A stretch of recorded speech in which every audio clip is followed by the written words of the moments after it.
Et si, en une seule nuit, tout un peuple décidait de reprendre l'or qu'on lui vole depuis des générations?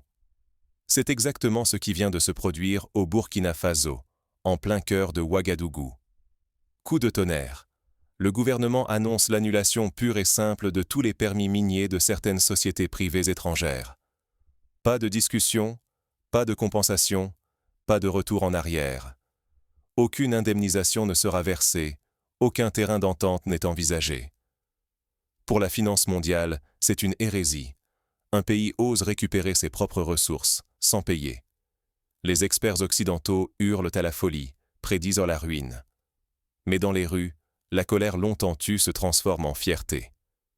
Pour le peuple, il s'agit d'une justice arrachée de haute lutte. Le président Traoré, jeune capitaine devenu figure de résistance, est porté en triomphe.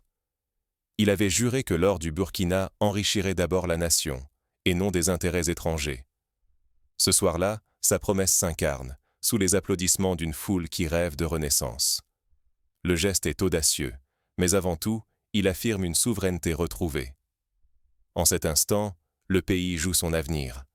La catastrophe économique guette, ou bien une nouvelle ère s'ouvre, où la dignité ne se monnaie plus. Le Burkina Faso mise tout, perdre des milliards, ou montrer que l'Afrique peut refuser de plier. Pour bien mesurer la portée de ce geste, il faut le replacer dans l'histoire longue de l'Afrique. Rappelons-nous la nationalisation des mines de cuivre en Zambie dans les années 70. Une décision similaire avait alors bouleversé l'équilibre des puissances minières mondiales. À l'époque, la Zambie avait choisi de briser les chaînes de la dépendance, même au prix de lourds sacrifices économiques. Mais aujourd'hui, le Burkina Faso va encore plus loin. Il ne s'agit pas seulement de renégocier, mais de rompre unilatéralement avec l'ordre établi. Comment une telle rupture a-t-elle été possible? Pour le comprendre, il faut remonter à la racine du problème. À qui profitait réellement l'or burkinabé et à quel coût? Qui contrôlait vraiment les mines d'or du Burkina Faso et pourquoi cette situation était-elle devenue intenable? Revenons sur des décennies d'injustice et de pactes secrets. Depuis l'indépendance, le Burkina Faso a vu défiler des compagnies étrangères qui promettaient monts et merveilles, des routes, des écoles, des emplois. En réalité, la plupart de ces engagements restaient lettres mortes. Par exemple, dans la région de Houndé, plusieurs villages attendent encore la construction d'un dispensaire promis depuis plus de 10 ans. Les promesses s'envolent, mais les terrains, eux, restent éventrés par l'exploitation intensive. Comment le Burkina Faso, l'un des pays les plus riches en or d'Afrique de l'Ouest, reste-t-il parmi les plus pauvres du globe? La question tourmente la population depuis des générations, alors que des tonnes de lingots traversent chaque année les frontières sans jamais changer la vie des Burkinabés. Tout repose sur l'or. En 2023, près de 9 exportations sur 10 concernaient ce métal. Pourtant, cette manne ne profite guère à la majorité. L'essentiel disparaît, happé par des intérêts étrangers insaisissables. Prenons un exemple concret. La mine d'Essakane, la plus grande du pays, dirigée par une multinationale canadienne. Chaque année, des centaines de millions d'euros de valeur sont extraites du sous-sol burkinabé, mais moins de 10% de cette somme reste dans le pays, principalement sous forme de taxes ou de salaires. Les profits, eux, sont rapatriés vers des paradis fiscaux, échappant à tout contrôle local. De puissantes multinationales contrôlent l'industrie grâce à des contrats obscurs, signés loin des regards. Elles promettent routes et écoles en échange de taxes dérisoires, mais la plupart de ces engagements s'envolent avec la poussière des mines. Les villages voisins attendent encore des infrastructures jamais construites, tandis que la richesse fuit vers d'autres continents. La corruption s'enracine. 2 coups d'État successifs, une guerre contre les groupes armés, et la crise s'aggrave. L'État chancelle. Les liens sociaux se délitent, la confiance dans les élites s'effondre. Pour illustrer cette défiance, rappelons le scandale de l'attribution des permis miniers de 2018, où plusieurs hauts fonctionnaires ont été accusés d'avoir touché des pots de vin pour favoriser des sociétés étrangères, au détriment de l'intérêt national. Le sentiment d'injustice grandit, la colère gronde dans la population. Mais au cœur de la tourmente surgit une figure inattendue. le capitaine Ibrahim Traoré. Jeune, intransigeant, il promet de rendre aux Burkinabés la maîtrise de leur destin. Son credo: reprendre la main sur l'or et briser la dépendance vis-à-vis de l'étranger. Rester soumis à ce système, c'est accepter que le Burkina Faso soit condamné à l'indignité et à la misère, malgré l'abondance de ses ressources. Le peuple le comprend. Il s'agit de l'avenir du pays, de la possibilité d'offrir enfin une vie digne aux générations futures. La réponse ne viendra pas d'une simple réforme. Ce qui se profile, c'est une révolution juridique prête à bouleverser le secteur minier et à marquer un tournant dans l'histoire nationale. Sous l'impulsion de Traoré, le Burkina Faso s'apprête à prendre une décision sans précédent. Une décision qui va ébranler le pouvoir des multinationales et redéfinir les règles du jeu. Et si la véritable arme d'une révolution n'était ni une Kalachnikov, ni un slogan enflammé, mais une simple ligne dans un article de loi? À Ouagadougou, ce n'est pas le fracas des armes qui a fait trembler le pays, mais l'adoption d'un texte inédit, la loi 0-1-16-2024, surnommée le nouveau Code minier de la transparence et de la souveraineté. Ce texte bouleverse tout. Désormais, accéder à l'or du Burkina Faso n'est plus un droit garanti, mais un privilège soumis à la justice et à l'intérêt national. En son cœur, l'article 42 tranche sans concession. Il impose qu'une entreprise condamnée, ou même simplement mise en examen pour fraude, blanchiment, évasion fiscale ou corruption, perde sur le champ tous ses permis miniers, sans la moindre indemnité. Fin des amendes symboliques, fin des tractations interminables. La sanction est immédiate, radicale, et surtout, elle frappe sans distinction. Ce principe rappelle celui adopté par la Tanzanie en 2017, lorsque le président John Magufuli avait imposé aux entreprises minières de verser des arriérés d'impôts sous peine de voir leurs activités suspendues. À l'époque, beaucoup avaient prédit le chaos, mais le pays avait finalement réussi à renégocier des contrats plus favorables. La première mise à l'épreuve ne tarde pas. Ouedraogo Mahamudu, magnate intouchable de la mine, longtemps protégé malgré des accusations graves de crimes financiers, est abattu politiquement en l'espace de quelques heures. Tous ses permis sont révoqués, sans discussion. Dans les cercles d'affaires, c'est la stupeur. Pour la première fois, même les piliers de l'ancien système tombent un à un. Le gouvernement réagit aussitôt. Tous les sites miniers concernés passent sous le contrôle de la société d'État, la SOPAMIB. Des audits publics sont lancés, la transparence devient la règle, et chaque nouveau partenariat doit se plier à une surveillance citoyenne stricte. En une nuit, une part immense de l'économie nationale change de main, sous les yeux d'une population qui hésite encore entre incrédulité et espoir. Pour garantir une transition efficace, le gouvernement burkinabé met en place des comités de gestion locaux, composés de représentants des communautés riveraines, d'experts indépendants et de membres de la société civile. Ces comités, en charge du suivi des activités minières, disposent d'un droit de regard sur les budgets, les embauches et la mise en œuvre des engagements sociaux. Ce geste n'est pas un simple symbole. Si la loi n'avait visé que les faibles, elle n'aurait été qu'une façade. Mais ici, la révolution, c'est de s'attaquer à ceux que l'on croyait invincibles. Le message est sans ambiguïté. Plus personne, ni local ni étranger, ne bénéficiera d'une immunité au Burkina Faso. Désormais, l'État fixe les règles, sous l'œil vigilant des voisins et de la communauté internationale. Chaque décision devient un acte de souveraineté, chaque clause, une promesse de justice enfin accessible. Mais cette rupture n'est pas sans conséquences. Les premières réactions venues de l'étranger ne tardent pas, et les enjeux prennent soudain une dimension mondiale. Le chaos va-t-il éclater? Ou assistons-nous à l'aube d'une Afrique réellement souveraine? Dès l'entrée en vigueur de la nouvelle loi, le Burkina Faso frappe un grand coup. Transparence absolue. Tous les contrats miniers sont désormais rendus publics, soumis à des audits fréquents, et chaque citoyen peut suivre à la trace l'argent de l'or. Pour renforcer cette transparence, un portail numérique interactif est lancé, permettant à chaque Burkinabé d'accéder aux informations sur les concessions, les montants investis, les taxes payées et les projets sociaux réalisés. Ce dispositif, inédit en Afrique de l'Ouest, s'inspire de l'Initiative pour la transparence des industries extractives, ITIE, mais va plus loin en imposant une participation citoyenne directe.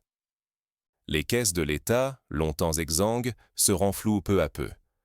Cette fois, la richesse du sous-sol ne part plus à l'étranger. Elle finance des écoles, des hôpitaux et des routes neuves.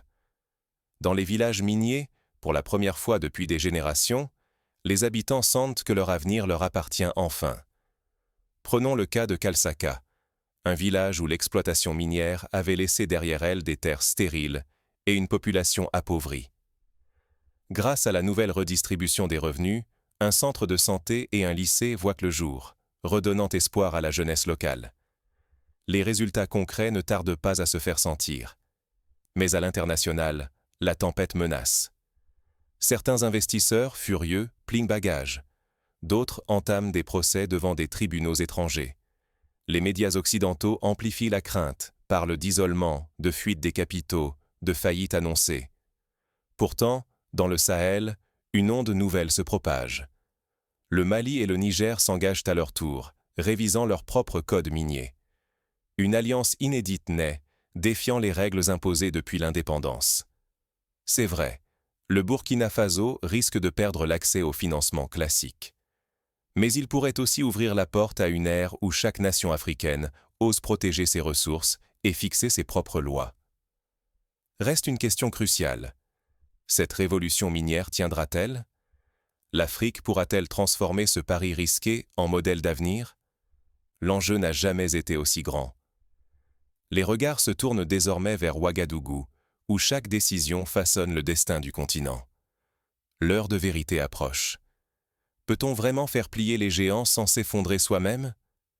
Cette question résonne bien au-delà des frontières du Burkina Faso, car ce que ce pays vient d'accomplir dépasse la simple rupture avec des investisseurs.